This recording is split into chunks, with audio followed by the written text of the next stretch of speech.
What is going on, my friends? I got another kind of interesting video for the day. Another small YouTuber in the kind of the fitness space made a video today. His name is Basement Bodybuilding. I like to follow his channel. I think it's kind of the opposite of my channel, where on my channel we kind of discuss getting stronger and kind of use hypertrophy as a means of getting stronger rather than a primary objective a lot of the time. His channel is very much the reverse. It's primarily focused on hypertrophy and strength being a means of driving hypertrophy, not a primary objective, right? And within that, he's also very interested in developing a well-rounded, balanced, and aesthetic physique, not just putting on as much lean body mass as possible, where someone like myself might be, right? And with that comes a lot of different perspectives, right? So I do enjoy listening to his channel because it's kind of, he'll give something that might be the polar opposite of what I say. And I don't think either of us would probably disagree based on his explanations as to why, because it's a different answer to a different question, right? And he made a video today going over what he felt were 8 overrated lifts for hypertrophy, right? And bearing in mind that, this is hypertrophy focused, right? So I'm not just going to critique this from the perspective of a strength-focused guy, because that would be quite silly. And also the idea that we are coming at this from the perspective of building a well-balanced physique. One of his core talking points a lot of the time is maybe favoring towards isolation lifts, because we're going to do a better job targeting the area that we are coming in with the intention targeting, right? Rather than kind of splitting our stimulus between multiple muscle groups on a compound motion. A lot of the time he'll say, well, if we have this specific goal, we have a lift that's more likely to make that target musculature the limiting factor, that probably will be a better return on our investment, right? And I can totally get behind that. And the first thing he led off with is something I thought was very nice. He did his due diligence, kind of attaching a caveat to the beginning that none of these are bad exercises. He didn't want to fearmonger any of them, and that every exercise kind of offers benefits, and that all he was saying is the reputation that a lift has garnered kind of within our community might outpace the benefits it does offer. Not to say that they don't offer benefits, right? So I thought that was very kind of doing his due diligence. And I think it's easy to kind of get views off of fear-mongering or shitting on things that are popular. And I appreciate that he right off the bat took the time to not do that. I thought that was super cool. But getting into them, I'm going to try to give you guys the general gist of his rationale for each one. If I miss some talking points, I apologize. But I'm going to do my best to summarize them without having them all out in front of me. The first one was a dumbbell reverse fly, so a dumbbell rear delt fly. And basically his core critique was that the strength curve on this is not very good, right? If we bend over, we're barely challenging gravity in that beginning portion of the lift, where you could argue the rear delt is the most relevant, and then we are greatly challenging gravity in the end ranges, where we maybe have a little bit less strength. It's hard to not just take over with the rhomboids, the rear traps, and he was assessing these specifically as a rear delt builder, right?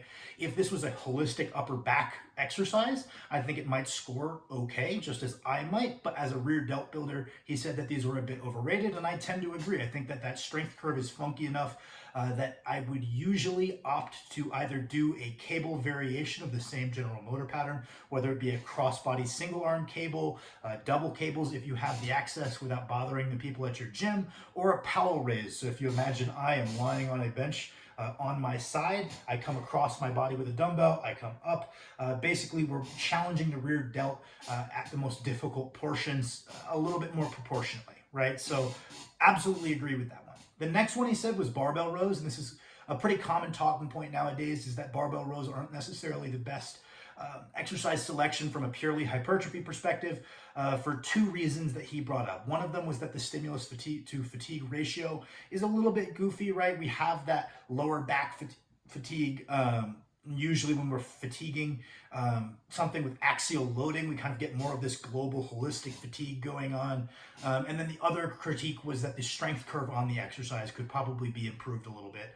And that one of the ways people overcome this is cheat reps. But we can kind of get the best of both worlds using a chest supported machine, right? That might have a better strength curve, and B, not contribute to lower back fatigue that we're already using to train, let's say, our hamstrings, our legs, right, with our squats and our RDLs, right? So I think these are pretty solid critiques. I do think that within the context of hypertrophy training, the lower back is a slightly less limited resource, right? Because we have the option of not doing all of our squatting via free weights, right? We can hop on a hack squat, we can hop on a leg press for some of our squat patterned hypertrophy volume.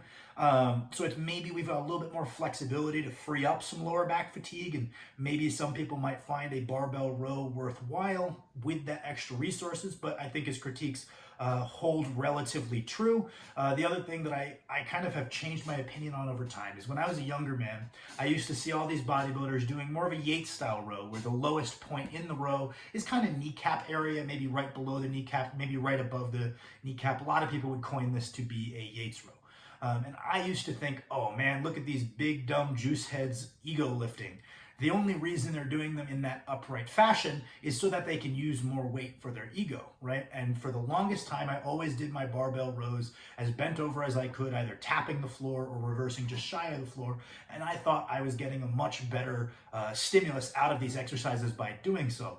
But as I've gotten stronger, bigger, a little bit more experienced, I do understand, I think, the value to the more upright torso position. And we're going to be significantly challenging our lower back extensors a lot less, to the point where they're likely not going to be the limiting factor within the lift. So we kind of check off that box where now we can kind of challenge our upper back musculature as the limiting factor, which is awesome. And B, the strength curve on that motion tends to be a little bit better in my experience. But that being said, I do think that you could make a pretty goddamn good argument to put the barbell row as a little bit overrated. Not to say that it's not good, but the reputation it has kind of garnered as the ultimate upper back builder, especially from a purely hypertrophy perspective, might not be warranted when we could maybe handle more volume on something like a chest supported row. Yeah, I think that's a reasonable one. Now, the next one hurt my soul. He said tricep press downs. And basically his perspective was that if we just do our tricep extension type motions in an overhead position, we're training the tricep, especially the long head, through a greater range of motion, through a greater average length. We have a little bit of science to indicate that training a muscle through a greater average length leads to a bit more hypertrophy on a set to set basis. So he's saying, why would you do the bulk of your tricep extension type volume in a press down fashion when you could simply take your humerus, put it over your head, and place your tricep in a stretched position and maybe reap some additional rewards?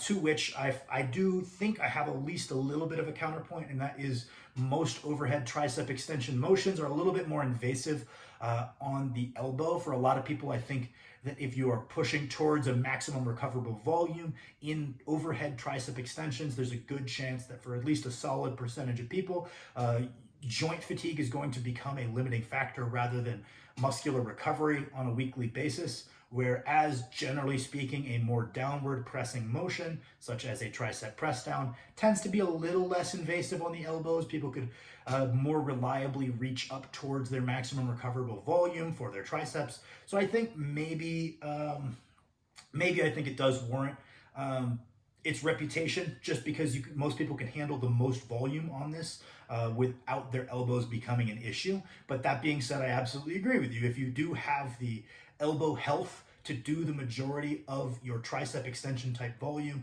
on a motion that takes it through a greater stretch, you probably should. But I think that for enough people that's the case. I think it necessitates its reputation, but I'm also extremely biased on this one. I'm more than happy to admit that.